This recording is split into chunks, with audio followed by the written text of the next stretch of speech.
feel free to use whatever language you want. Yeah. Rob doesn't edit those out, so feel free to... I do so. Awesome. Not last week. I do. I missed that. Well, sometimes if it's important, to the clarity of the sentence. It's like a verbal exclamation mark. Right? That's right. This is the AT Banter Podcast, a balanced and entertaining look at assistive technology, accessibility, and its importance in people's lives. Join Rob Minot, Ryan Fleury, and Steve Barclay as they banter with people around the world about anything and everything regarding assistive technology and the disability community. Now, on with the show.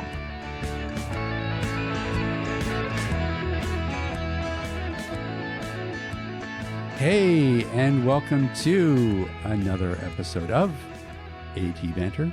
atbanter.com. Oh, interesting. I was thinking about this earlier while I was on vacation. Maybe we need to change up the intro a little bit. I feel like we do the same thing every week. Mm-hmm. And granted, that's my personality. I've always been very much a take the same way to work every day, get the same thing every day, have the same thing for I'm very much a creature, very much a creature of habit. And I feel like I bring that to the podcast. And so I thought, you know what, I should go in next week and I should just do something completely different for the intro. Okay. And we've kind of done that. I haven't even said who I was. I haven't said, or I haven't even said who I am. That's I haven't introduced you. Yep. Nothing. We haven't even done that, and it's I don't know. It's minute 2 already. Wow. Look at that. So we're changing it up already. But if you were wondering, my name is Rob Minot, and joining me today is me, Ryan Fleury. Look at that, changed it up again. Didn't even let me do it. Steve Barclay, who you may know, is out again this week. I don't know. When is the last time he was on the show? I don't know. It's like, I think it was like a month ago. He's busy working. So it's just the two of us. And we were off last week. We were off last week. I was off last week. I should be specific. So that was nice. Always good to have a bit of a brain break. Yes. I feel bright-eyed and bushy-tailed coming in back into work this week. So excellent. Expect a lot of emails in your inbox, Ryan. Okie dokie. But what are we doing today? Today we are talking with Amy Silverman, who is an award-winning writer and teacher, also journalist of social justice, political, and cultural issues.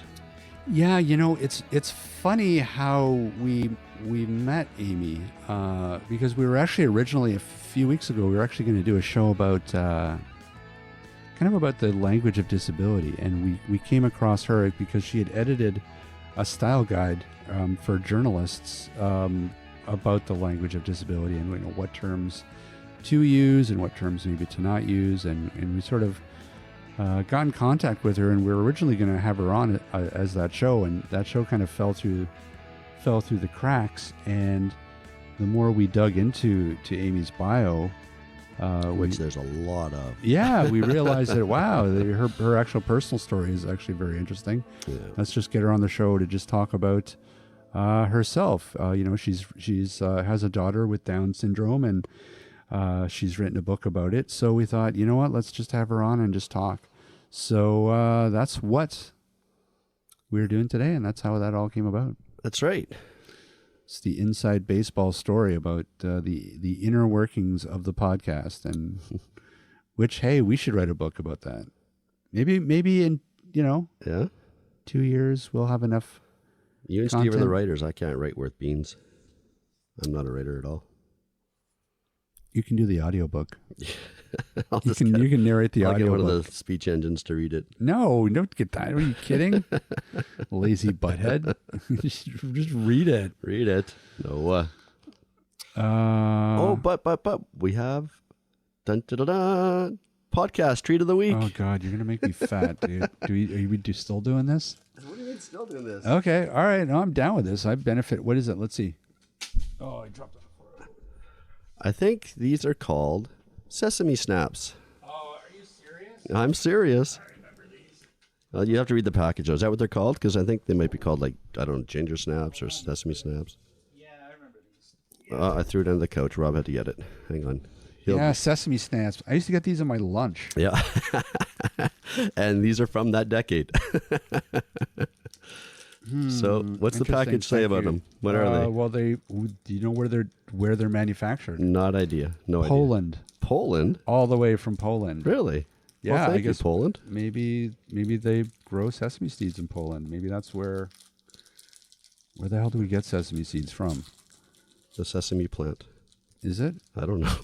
I'm assuming there's got to be a sesame plant. They're seeds, right? We're so stupid. I'm sorry, everybody. Like I don't know why anyone listens to the show. We don't know anything about anything. We just constantly just make stuff up.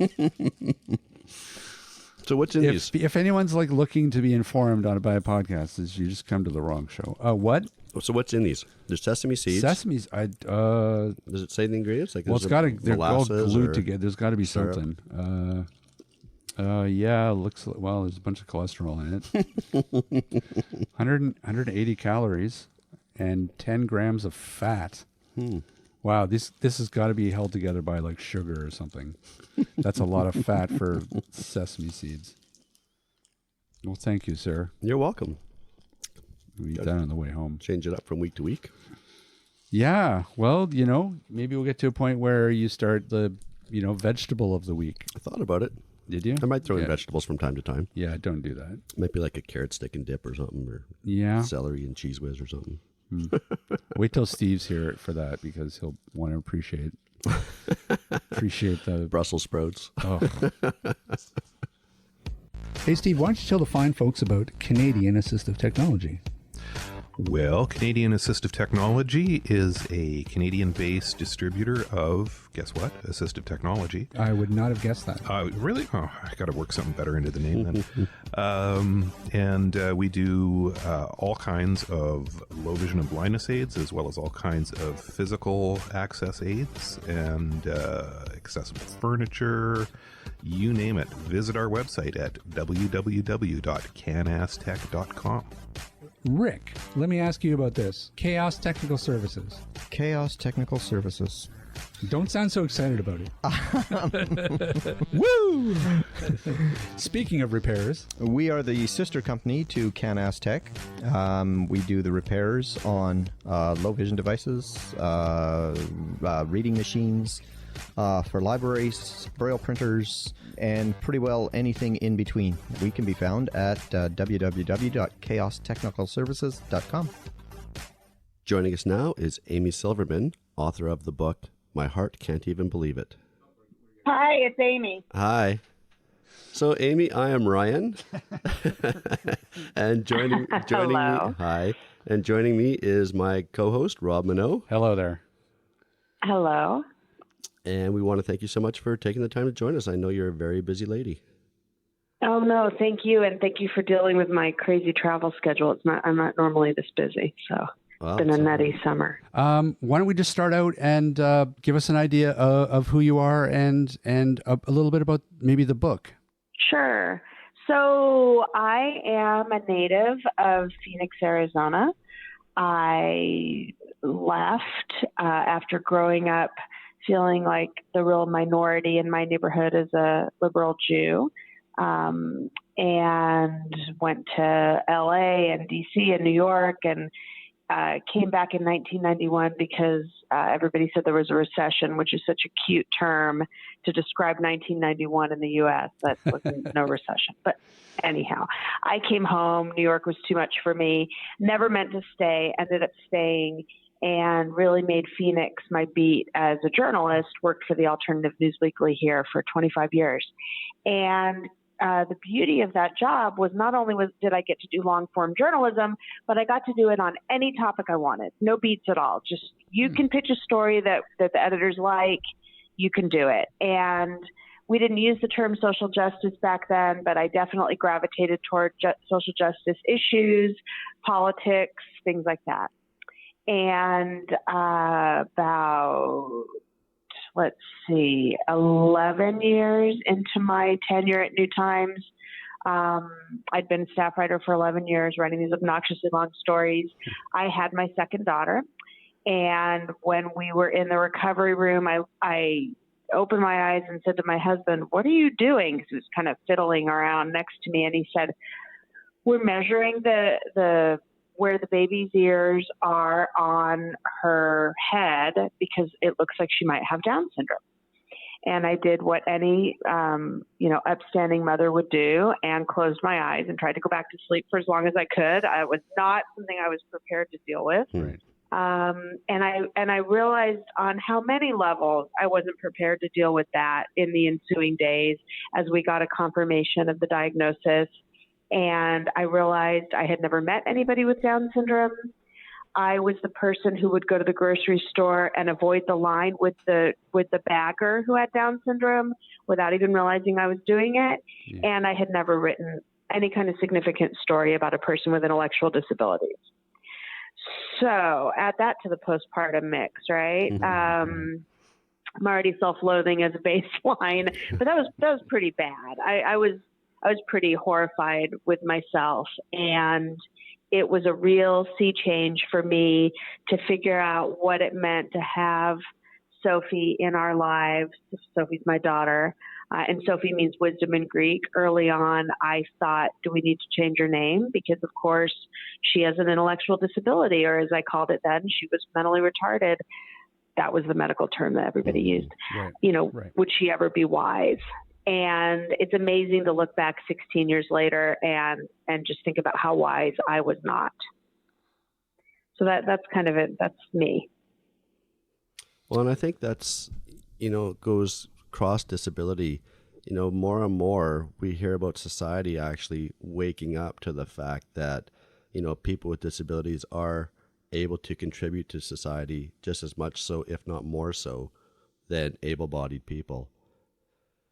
In ways that I could not have imagined. Sophie's emotional IQ, which is like such a gross, cheesy way of putting it, but I'm not sure how else to put it, is so much higher than mine or anyone I know. And watching her interact with the world is fascinating. I was an American Studies major in college, and I feel like every day is, we're back to school, and I get to observe her interact with society, and, equally important, observe how they respond to her. Mm-hmm.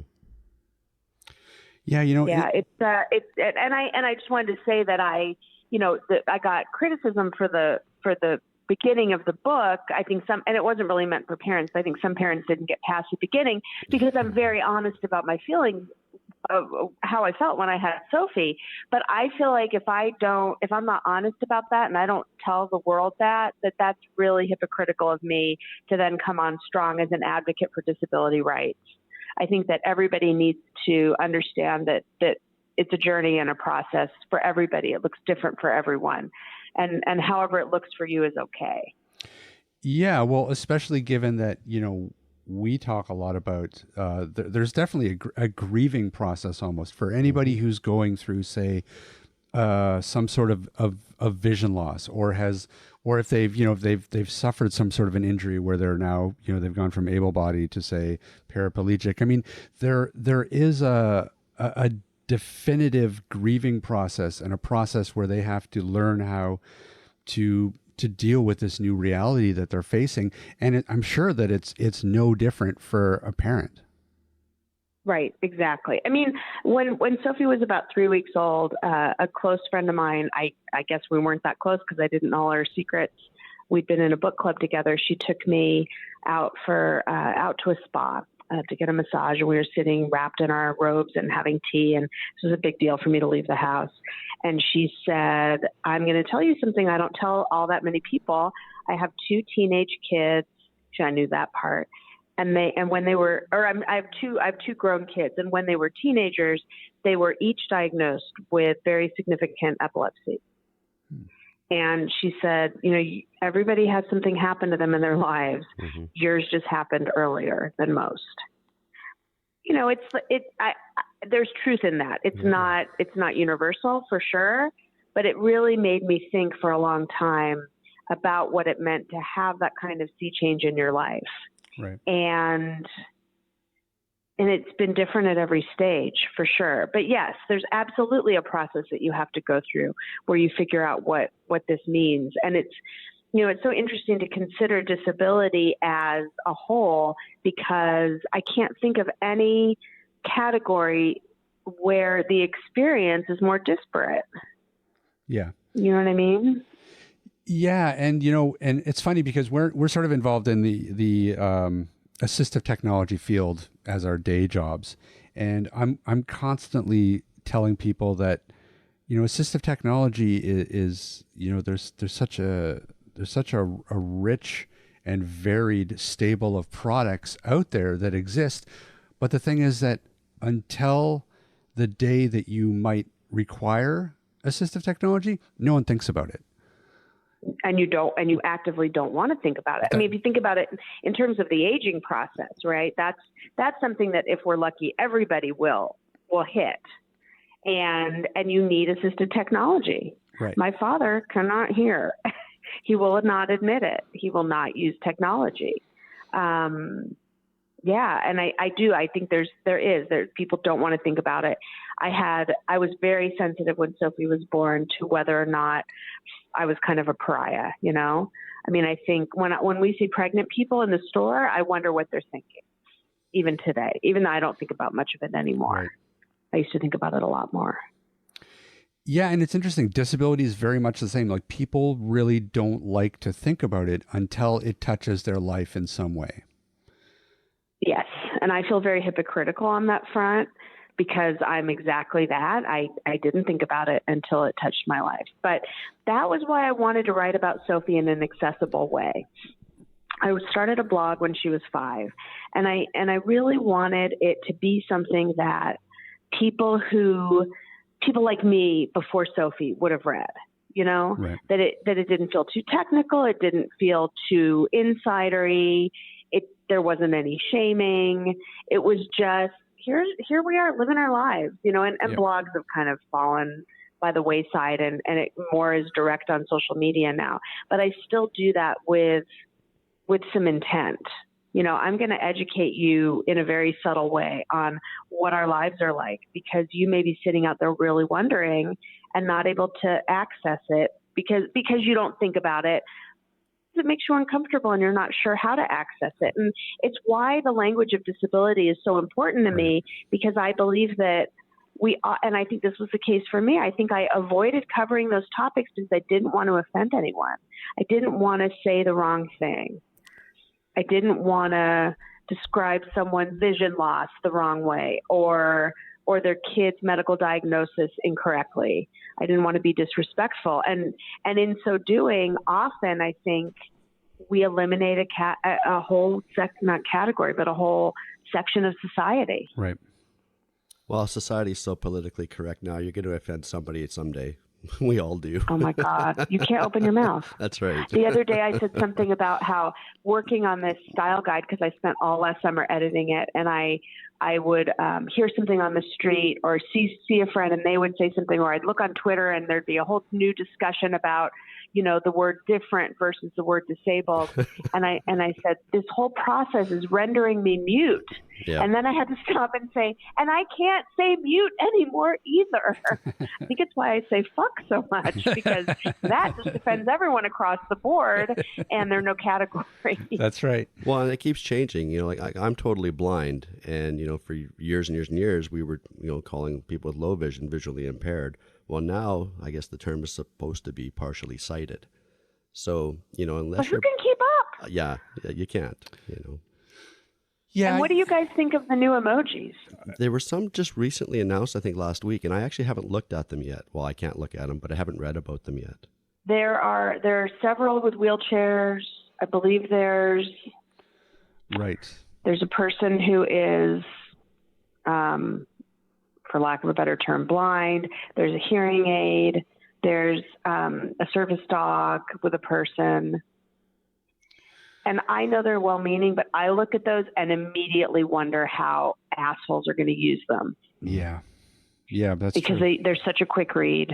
It's interesting. I really see both sides of this. I understand that, you know, education is very important. And the perception of disability is very important. And I can understand going forward, allowing the community to sort of dictate how they want to be perceived. So, and language is important. So I can understand this, and I don't see it so much as political correctness as growing pains. And granted, I'm the optimist of the show. Yeah. Ryan will tell you that. But I sort of see it as, figuring it out and allowing the community to have a bit of a voice, and allowing them to sort of dictate how they want to be talked about. Isn't that part of it? Is that everybody's been silenced for so long, and now all of a sudden you're empowered with speech? That's right. And it's understandable that you want to express yourself exactly the way you want to express yourself, and you want to be described exactly the way you want to be described. But then I always stop at the point where I get to people with intellectual disabilities, because how do we honor them in the same way? Right. How do we give them their voice? Exactly. But it is a double-edged sword, because you're exactly right, is that if you go too far and you're too critical,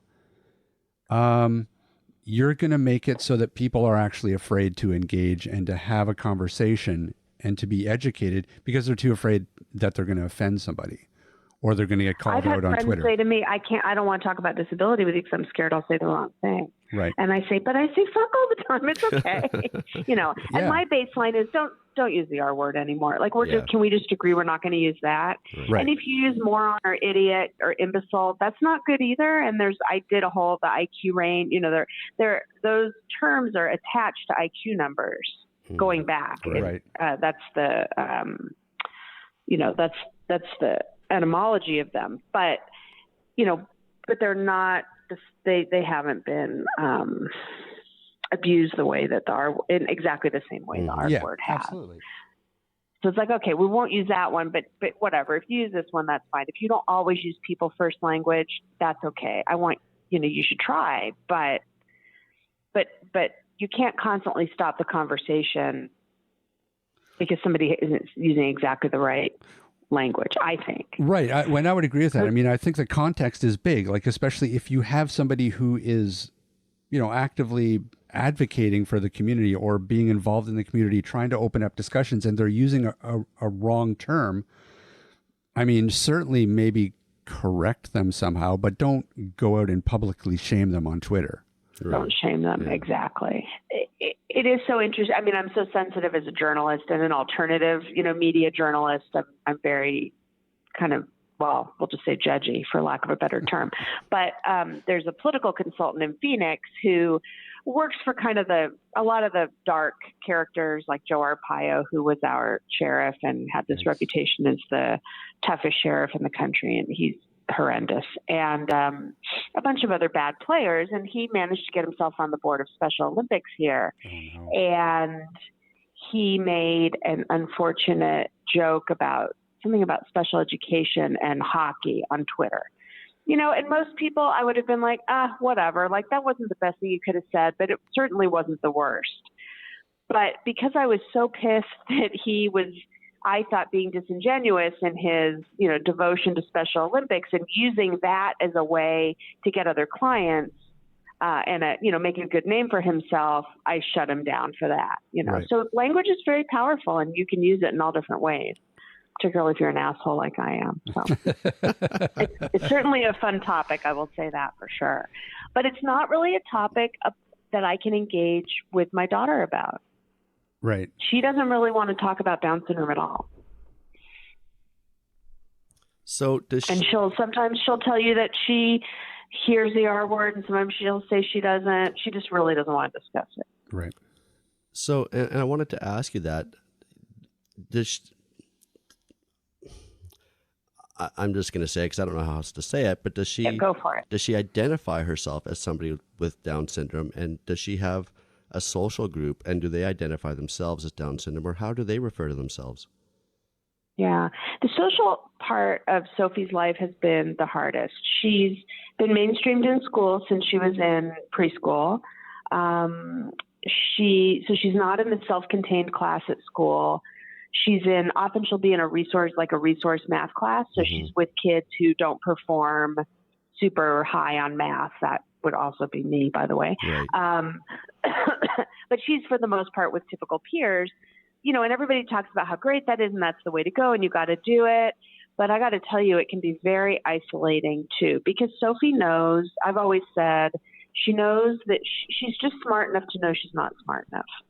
That's a really harsh thing for a mother to say, but it's true. She is wicked smart in so many ways. And it's interesting to me because the word retarded, I think, is such a good word. It means too slow, right? To keep something from happening. And with Sophie, to me, it feels like she's moving through a bowl of Jell-O every day, whereas we're just moving through air. Everything is a little bit harder for her. Every single cell in her body is affected by Down syndrome. So physical and physically and intellectually, she's affected. She's different. And yet she's expected to perform alongside these peers. And she does have a few friends in the, for lack of a better term, typical community. She really does not identify with people with disabilities, but she is aware of being put in that category. And I think it started when she was about 8. She told us that she did not want to have Down syndrome. And I didn't even realize she knew she had Down syndrome. I was still waiting to kind of have that talk. Right. How do you explain that? Yeah. And then when someone tells you they don't want to have Down syndrome, what do you say to that? Well, yeah, I get it, Sophie, because I'm short. No, I get it, Sophie, because I battle my weight. No, that doesn't work. I get it because I'm not as good at drawing as other people. Like, there's no comparison, you know? Right. She sees herself as screwed, and I'm not sure what to say in response to that. And so I do start to say things like, I've started to say, what is it about Down syndrome that makes you better at things than other people? And she'll say making friends. And that, that's a really great insight. And on some level, it's extremely true. But she really is isolated in a lot of ways. She's really a unicorn. And in certain settings, she will interact with other people with Down syndrome, and others she shuts down. She's in a theater troupe that she's been in for many years. And she sees the other members of the theater troupe as fellow actors first and people with disabilities second. Good for her. And those are the people who she responds to and interacts with. Right. It's such a hard topic to breach sometimes. But really, I feel like that's the hurdle that we have to get over, because that's the only way things are going to change. That's the only way perception is going to change, is the more conversations that are started, the more we talk about disability, is really the only way that everybody else is going to change their perception, because otherwise they're just going to see it as this other group that deserves pity, or that deserves, oh, look at them, that's great that they did that. This whole idea of what do they call it now? They call it inspiration porn. Inspiration porn. I just said to an editor this morning, I don't want to do that story because it's inspiration porn. He's not going to know what that means. Yeah, it's that look at them. Yeah, it's so great. They're on student council. It's like, well, so what? Like, they don't want to be, singled out and put on a pedestal because they're on student council. They just want to be on student council. It's, and I can understand how frustrating that is, because as a community, it's extremely isolating. And I think at the end of the day, that's really all people with disabilities across the board wants to be viewed at, is equals first, and their differences after. And so, going back to this idea of language and the idea of the people first language, I think is a positive shift. It can be hard, especially, me and Ryan are a bit long in the tooth, so we come from a different generation. So not as long as me, I bet. Well, we're not going to talk about that, but so it can be hard, and it can be frustrating sometimes, because it's just like, I have to change the way that I, visually impaired is a perfect example for me, because I've been using the term visually impaired for for many, many years, and have really felt like it's a fairly innocuous term, but now there's a bit of a turnaround on it, and people don't really like that term anymore. So I can relate to the struggle that people from our generation have, but at the same time, like, I get it. I get the frustration that people in those communities are feeling.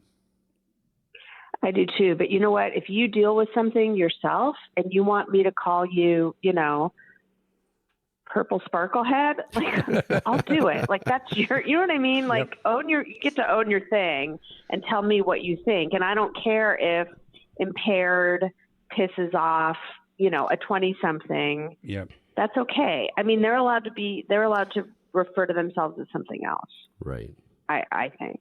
I don't know. I mean, again, there are people who prefer the term retarded. I explained why I like it as a word, but I do not use it. I don't know. It's, again, I love anything that's within shades of gray, and that's my happy place. So I can talk about it and think about it all day long. And I think as long as you're having a conversation about it, you're in a good place. I mean, within bounds. Yeah. But it's when people stop talking about it that's problematic. Well, and I think that part of the problem isn't even related to this whole topic of the language of disability. I think part of the other problem with this is the social media sphere itself and the climate of outrage that is really popular right now. It's chic to attack somebody on social media and to publicly shame them. I feel like that's more of the problem, but that's a whole different Trump. topic. Well, for everything, but seriously, people are so angry about so many things, and there's only so much that they can control themselves. Yeah. So that's going to be one thing. That's going to be a line in the sand that they draw. Yeah, and I think this is all related to the fact that social media it's a new animal. It's the first time in civilization we've had anything quite like social media, and we're still figuring out how to use it, and I think still figuring out the real big downsides of having something like this. We have no idea what the implications are. I will say I'm hesitant to completely veto it because for a lot of reasons, including that my community, my Down syndrome community, is on social media. Sure. It's not live in Phoenix. I did not connect with the support groups here when Sophie was born for various reasons. And it was kind of a Goldilocks situation. I couldn't find, just the right porridge. Right. And then I slowly met parents of kids with Down syndrome who it was sort of like Sophie and the actors, right? We connected on a lot of levels aside from kids. Oh, and by the way, we had kids with Down syndrome. And that was how I began to figure out what it meant to be the parent of a child with Down syndrome, how to figure out some of the similarities and differences in experiences that I was having. And it was a really good way for me to get involved in that community. That's not for everybody, but I do see that happening with a lot of people. So do we. I mean, absolutely. There's so many disability communities out there that are able to connect and able to support each other and to give them, technical assistance or emotional support or, all kinds of things. And that's that's the heartbreaking thing about social media is that it brings with it so many positives. But at the same time, it's just these negative elements that we have to figure out how to mitigate and how to make the best. It's terrifying, yeah. And I watch Sophie use it. She uses it a lot, and in some great ways.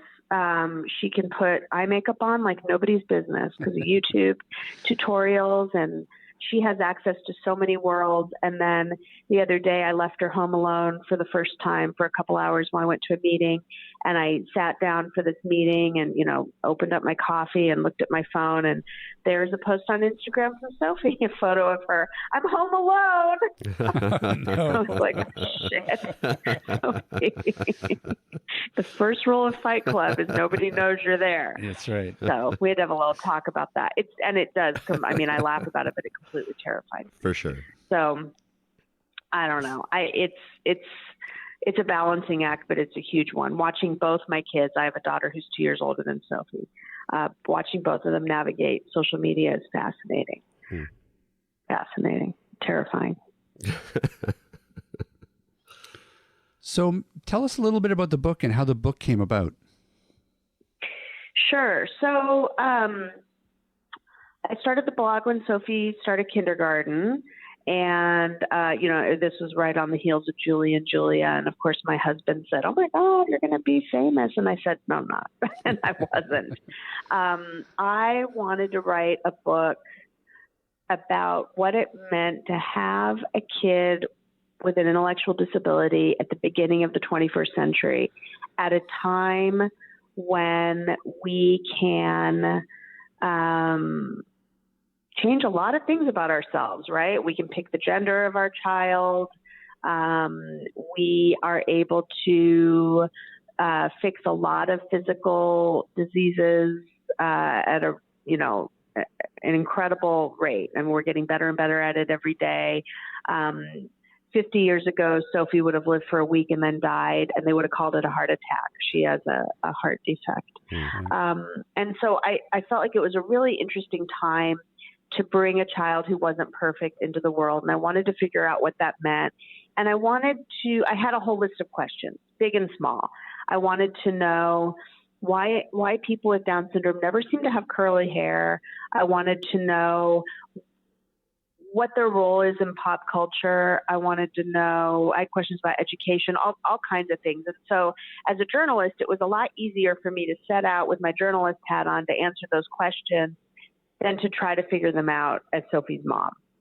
And so for me, a lot of it is coping mechanism. And I find that I'm working on my second book now, which is about what it means to come of age with an intellectual disability.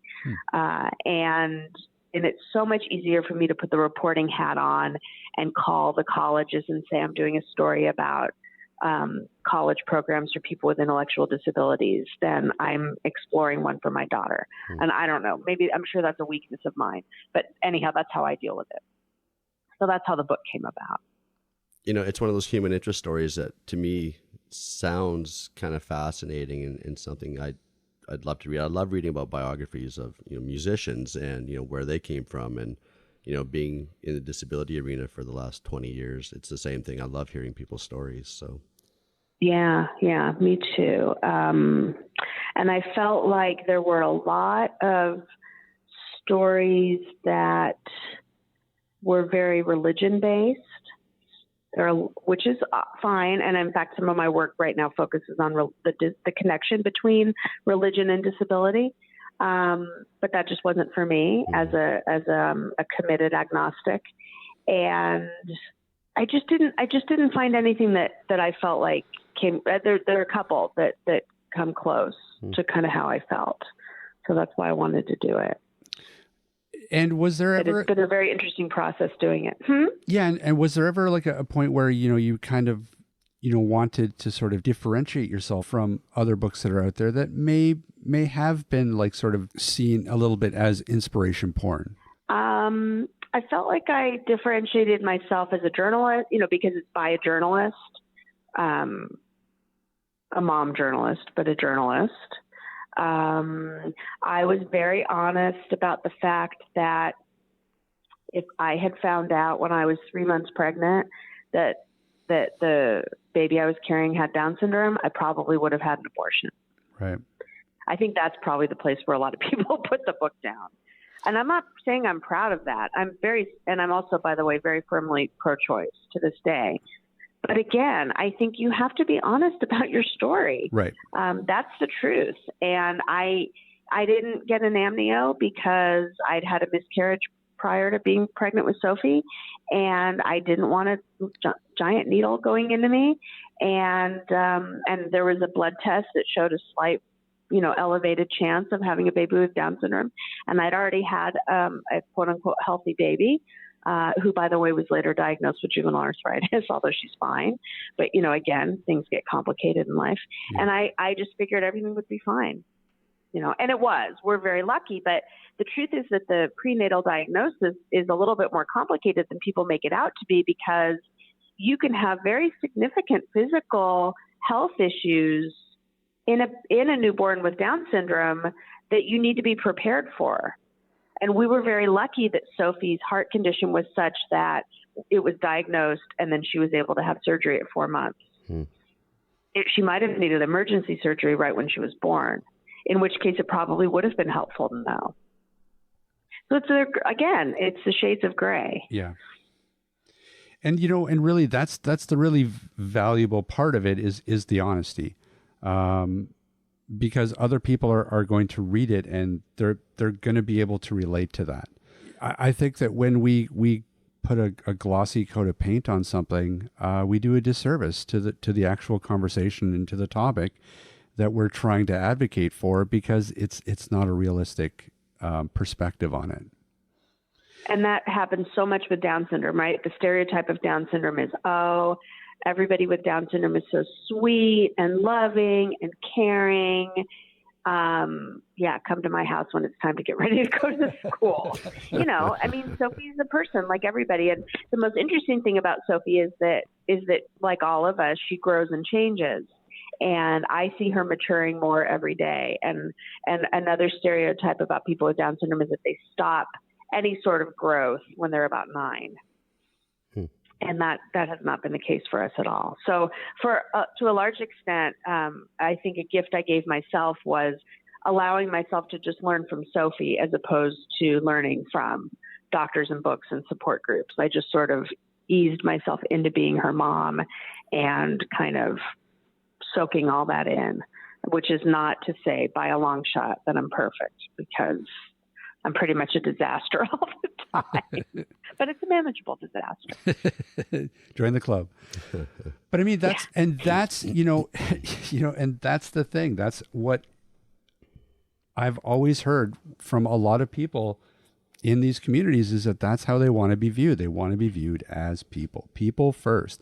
And, people get in bad moods. People, behave badly sometimes. We have to give everybody the same amount of space that we would in any able-bodied, disabled, any community. Yep, exactly. So. And you're right.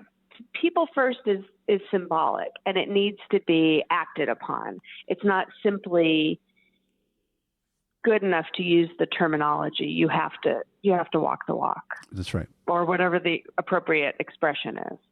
So, I think what we're coming down on, I think we all agree on, is that, the language of disability is important. There's a lot to be said for context, and there's a lot to be said for, dragging somebody through the Twitter mud and public shaming somebody for not using the right term. Exactly. Because you have to give people the space to make a mistake in order to educate them. And no one's going to be educated if you're, getting 2,000 people screaming at you on Twitter. Right. So I'll be interested to see how those emojis get used. Sure. Yeah. I don't know. I mean, I guess it is ironic that there's an emoji, and I don't exactly understand how it works. I know on Twitter, are emojis made accessible? Yeah, you actually have to go into the settings in Twitter and actually turn that functionality on, and then our screen readers will actually read the emoji to us. So it'll be like emojis, like face sticking its tongue out type thing. Exactly, yeah. I was a big resistor of emojis for a long time. Yeah, me too. I still haven't used one. Haven't you? Not one. Nope. Oh, really? Nope. And it's because I don't know how. Wow, that's a good record. I don't know how. I'm kind of jealous. I don't know. I don't know how. I haven't bothered to look into it. Well, that's fair too.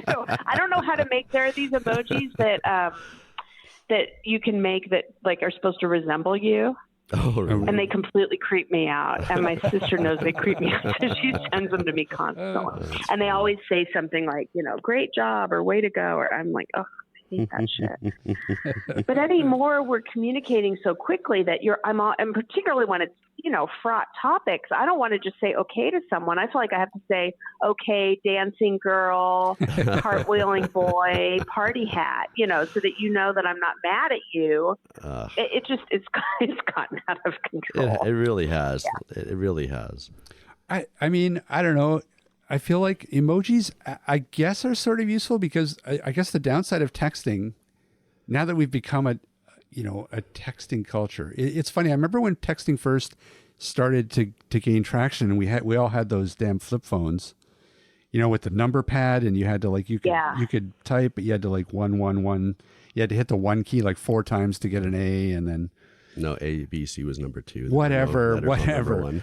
But I remember thinking okay, well, why the hell would anybody text when you could just literally phone them and save yourself 25 minutes trying to text them a message like "be home soon"? This is never going to catch on. From the older generation have not ever really embraced texting in the same way as others. Yeah, absolutely. I remember thinking that, and of course we've gone completely the other way, and now it's just why would I phone somebody when I can just shoot him a text? But with texting being so ubiquitous,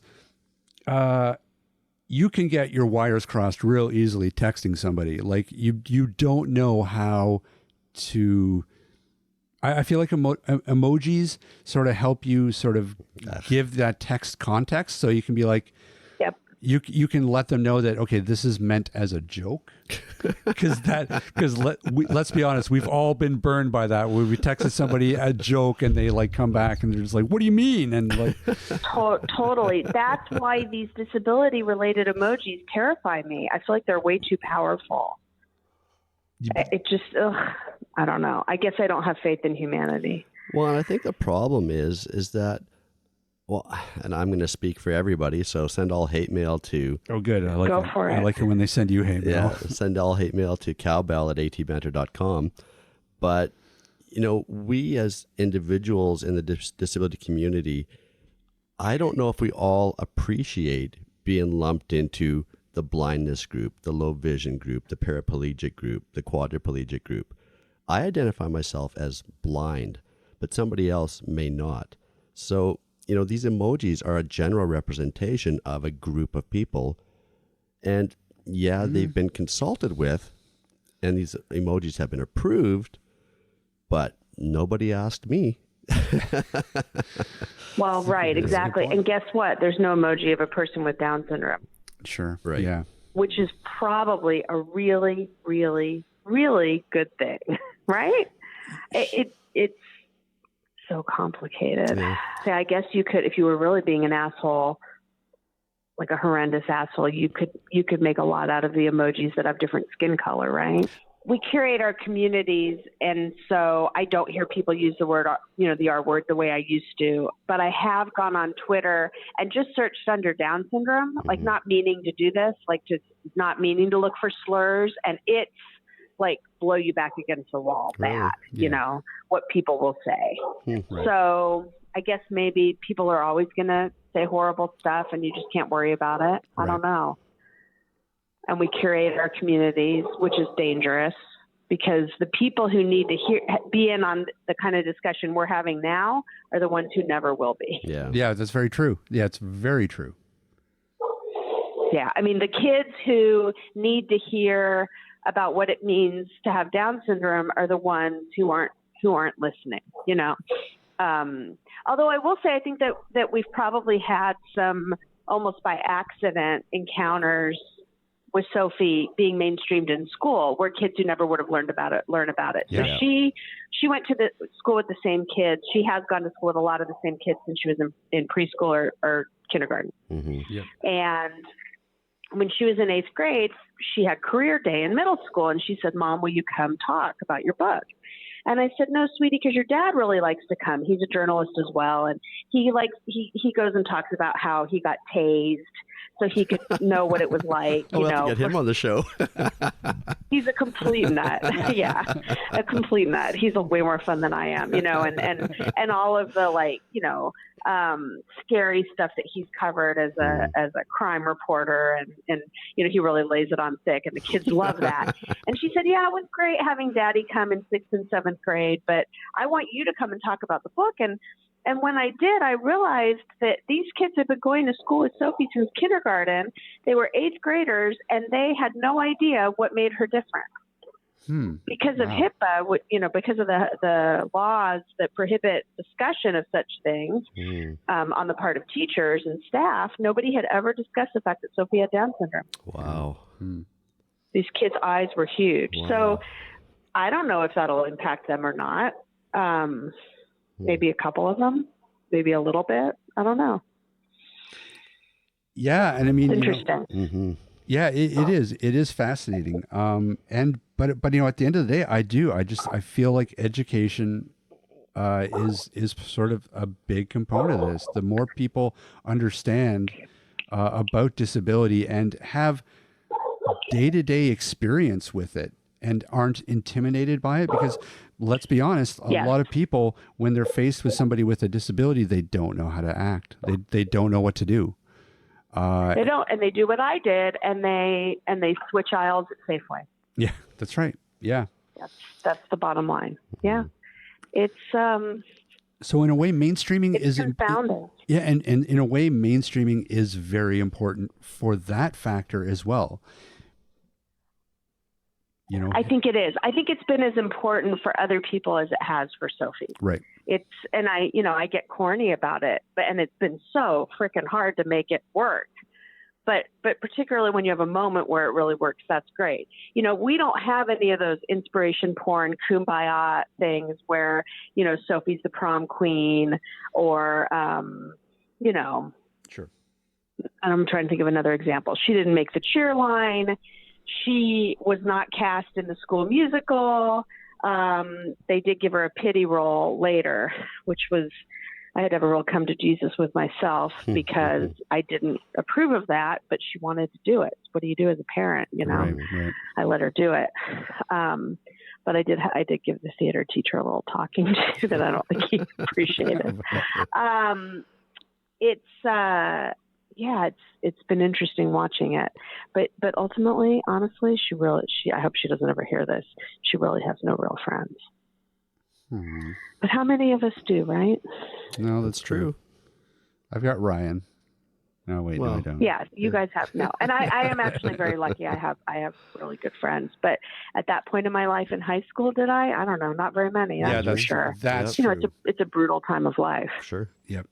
So I'm just curious, given the amount of honesty that was in the book, what has the reception been like? Like, do you find that you get a lot of people who are a little bit offended by it, or that was like, I read up to this point and I put it down and you're a terrible person? What has the general reception been? The general reception's been really good. I call it a small book. It's not. I haven't sold a ton of copies or anything like that. I had really nice, media when it came out, and did a little book tour. And I still hear from parents. The most meaningful thing to me is that there's a college English composition teacher in California who teaches it to her English comp students every semester. And she happens to have a kid with Down syndrome. But what I love about it is, I love it when disability rights classes use it, but I love it even more when it's brought into the mainstream and somebody who would never have encountered that or encountered Sophie reads it. Wow. That's my sweet spot. So that's been really great.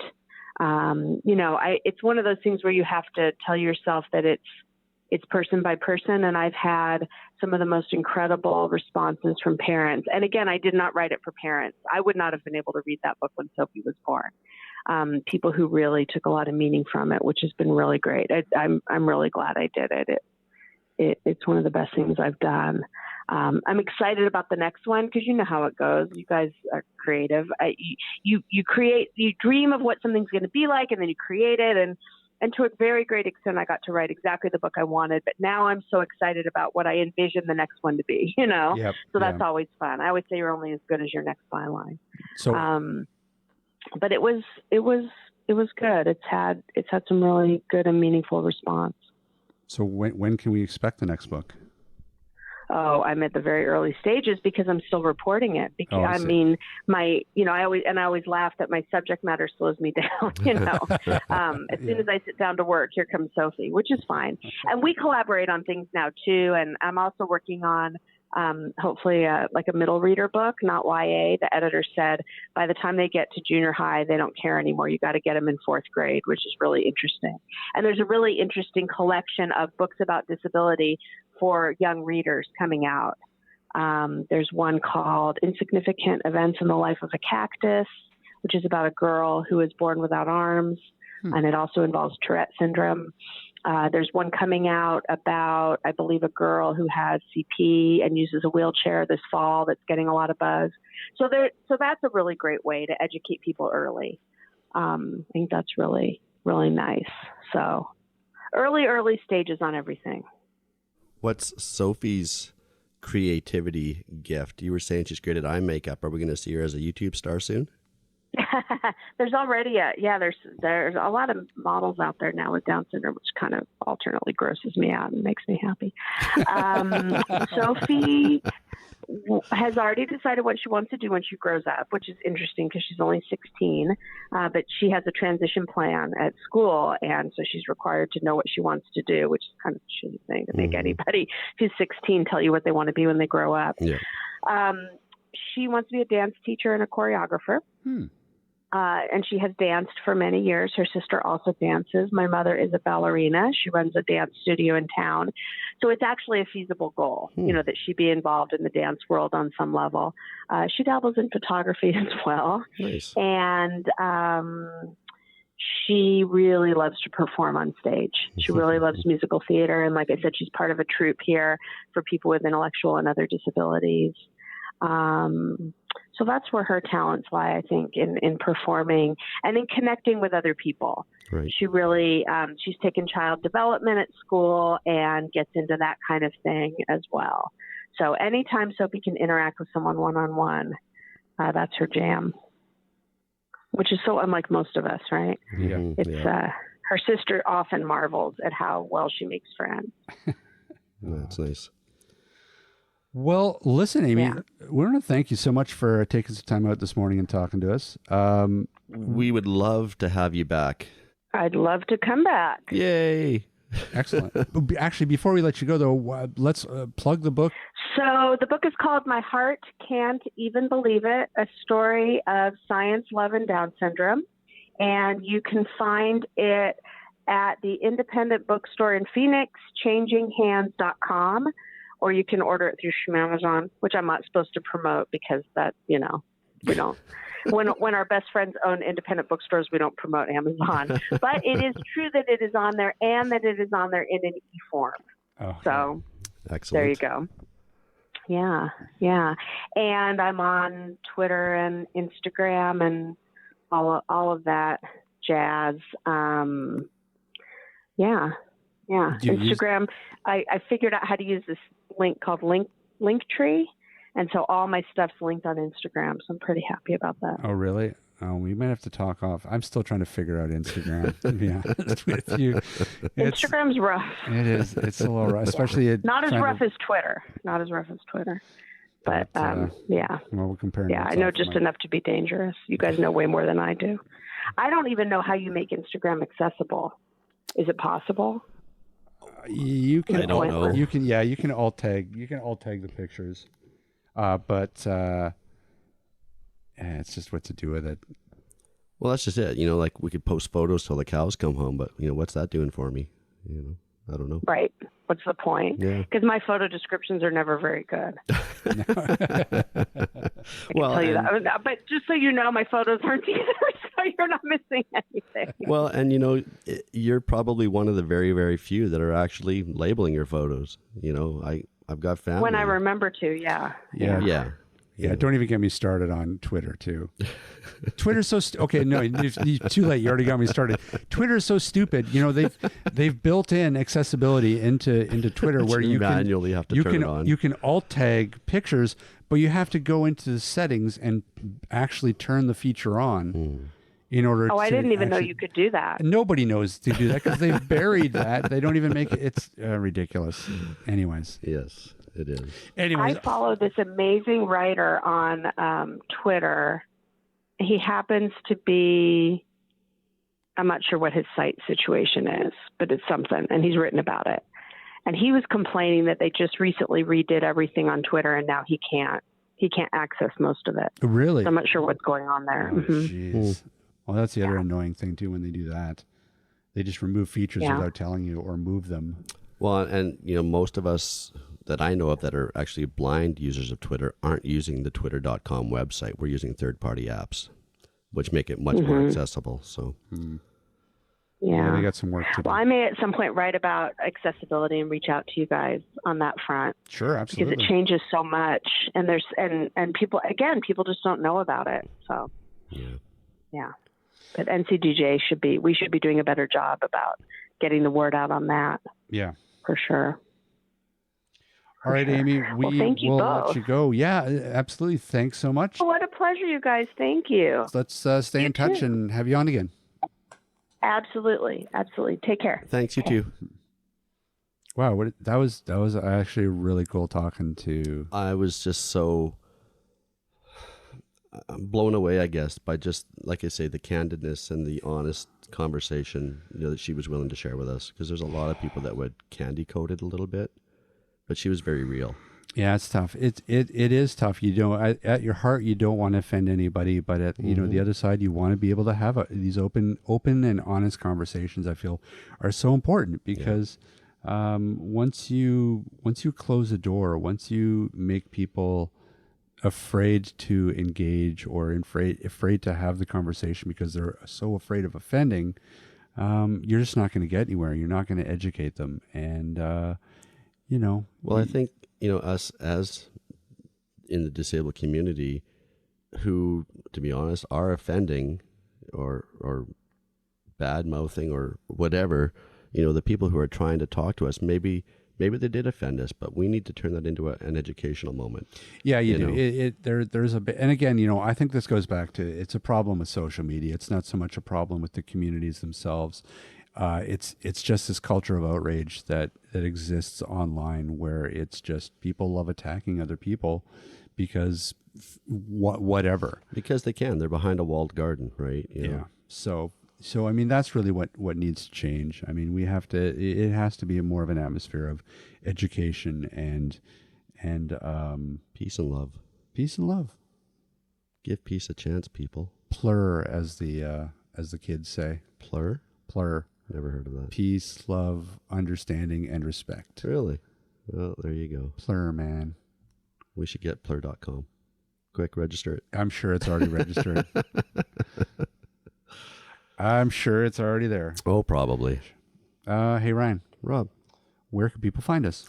They can find us online at www.atbanter.com.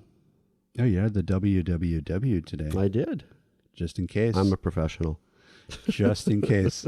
You don't even need to type in www. You can I know. Yeah, you don't. I don't even know why anybody says that anymore. Yeah. So, people can also find us on Facebook, Twitter, and Instagram. Don't bother with Instagram because there's not much don't there. Don't badmouth my Instagram feed, buddy. I'm just saying there's not much there. Don't tell people yet. not to go there. What are they going to do there? Listen. You can look at the fine content that I've posted up there already in the past months. All right, check out Instagram. Pictures of the train ride over here. Tell us what you think of the alt tags on the pictures. Shut up, Brian. What else? Where are we?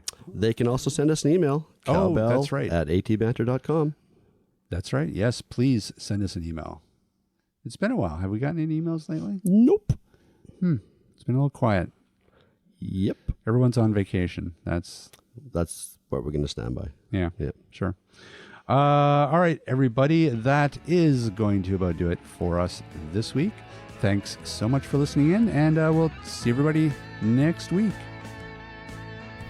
This podcast has been brought to you by Canadian Assistive Technology, providing low vision and blindness solutions across Canada. Find us online at www.canasstech.com. That's CANASSTECH.com. Or call us toll free at 1-844-795-8324. For all your assistive technology servicing needs, call Chaos Technical Services at 778-847-6840 or find them online at chaostechnicalservices.com. Whoa, look at that. Master of the one take.